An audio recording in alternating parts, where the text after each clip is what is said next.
আমার চ্যানেলে সবাইকে স্বাগত জানাই। আশা করি আপনারা সবাই ভালো আছেন আর আমিও মোটামুটি ভালো আছি। আজ আবার নতুন ভিডিও আপনাদের সামনে নিয়ে হাজির হয়ে গেছি।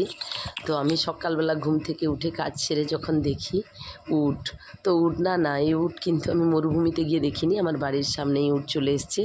তো উট নিয়ে এসে ওরা ধান নিতে আসে, তার জন্য নিয়ে এসছে। আর আমি তো সেই সময় বেরিয়ে ভিডিও করব বলে চলে গেছি।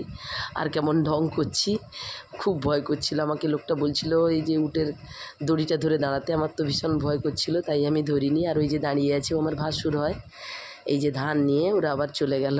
তো আমি বাড়ির পুজো অর্চনা বাদ দিয়েই চলে গেছিলাম উট দেখতে। তারপরে এসে চান করে পুজো অর্চনা সেরে আমি কিন্তু চলে গেছি পুকুর ঘাটে চাল ধোয়ার জন্য।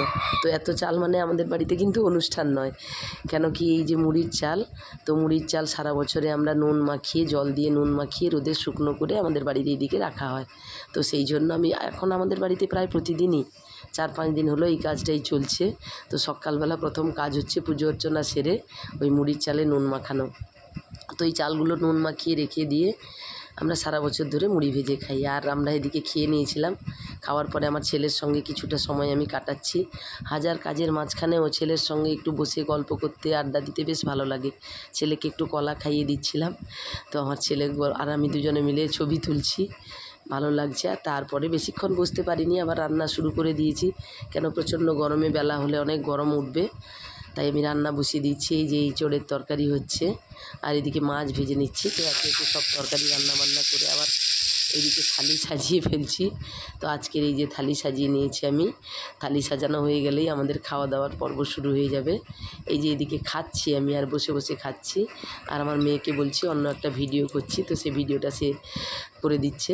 খাওয়ার পরে আমার প্রতিদিন যে কাজটা থাকে দুধ দোয়ানো, গরুর দুধ দোয়ানো, সেটা দুইয়ে নিয়ে এসে আমি ওই যে চালগুলো নুন মাখিয়েছিলাম সেটা আমি রোদে মেলে দিচ্ছি। তো 1-1:30টার দিকে কি প্রখর রোদ, তখন বাড়ির চারিদিকে কেমন ধুধু করছে। আর সেই সময় আমি চালগুলো রোদে দিচ্ছি। রোদে না যদি দিই তাহলে তো কেমন একটা গন্ধ করবে, তাই চাল রোদে দিয়ে আমি আমার ছেলেকে নিয়ে বেরিয়ে পড়েছি ছবি আঁকার ক্লাসে যাব। তো এই যে আমার ছেলে বেরিয়ে গেছে, ও তো গেলেই গরুর সঙ্গে না দেখা করলে, বাছুরের সঙ্গে না দেখা করলে ও বাড়ি থেকে বেরই হবে না, তাই ও চলে গেছে সেই বাছুরের সঙ্গে লাগাতে। আর আমি আমার ছেলেকে ছেড়ে দিয়ে আমি আমার হাজব্যান্ড একটু ব্যাংকে যাচ্ছি, ব্যাংকে একটু কাজ আছে, তাই সে ব্যাংকে বেরিয়ে পড়েছে। এই প্রচণ্ড রোদেও আমরা যাচ্ছি দুজনে। আমার ভিডিও দেখার জন্য সবাইকে জানাই অসংখ্য ধন্যবাদ। আজকের মতো টাটা।